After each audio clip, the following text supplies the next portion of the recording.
Out there's a perception that if you're blind, you just can't do anything, or that you really are a person that needs a whole lot of support and help.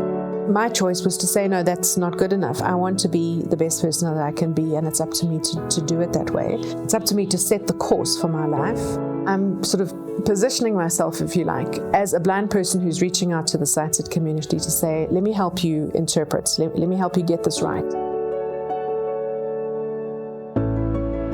My eyesight started deteriorating when I was 10, although I only really became disabled with the eyesight in high school. And then it was when I turned 17 that I was declared clinically blind. The condition I had was called macular degeneration.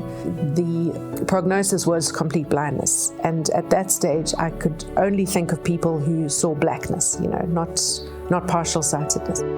When I was growing up, I began to get very afraid of my future and whether I'd ever marry, how I'd manage to go shopping, whether I'd end up in an institution and have to be cared for. The other difficulties were things like just getting on with friends. When you're in a playground and you can't see your friend on the other side of the playground, or you can't even identify the person, 20 foot away, it's a very lonely and isolating experience. For a long time, I tried to pretend that I was normal and I wasn't blind. And then it sort of struck me that in actual fact, my particular way I see the world is actually what makes me distinct and extraordinary. So I thought I'm going to use that as something I can play on. I do use it as part of my identity in the sense that it really is part of my overcoming story. I think everybody has an overcoming story, whether you're overcoming a neglected childhood. Everybody has to overcome some crisis in their life. But instead of pretending that didn't happen, I think you can weave it into your story, make it part of who you are. Telling your story makes you more relatable.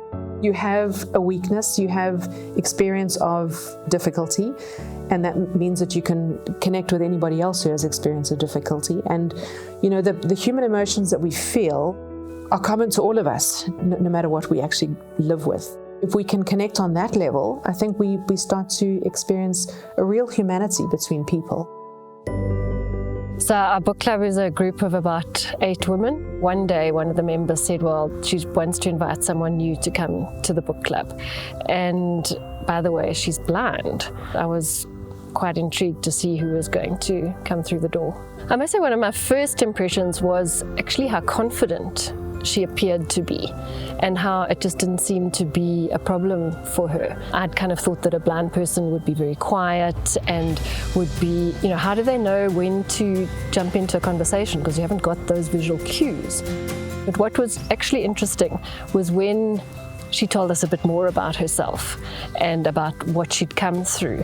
And I think we all realized that, this was someone for whom the confidence actually was something that she'd worked on, that she'd actually come through an incredible journey to get to where she was now.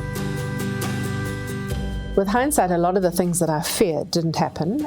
For example, I did get married. I have a lovely, supportive husband. I've got 2 gorgeous children who are achieving good things in the world. I have a website. I'm building an online business. I'm writing books and publishing them. I'm busy putting together a new website, and it's called blindyetfree.com.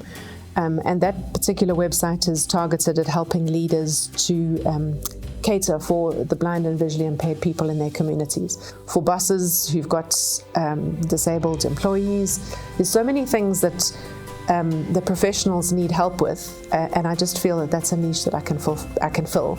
And then my new book is called What Every Blind Person Needs You to Know, a handbook for the families, friends, and colleagues of visually impaired people. You can reframe your story, and that's a hugely empowering thing. So instead of seeing myself as a disabled blind person whose life was necessarily defined and curtailed by my disability, I could now see myself as somebody who had the power to redefine and to reinvent and to change and be the best person that I could possibly be. And in actual fact, to see my disability as, in a way, a challenge to be overcome, but also something that made me unique and different and interesting.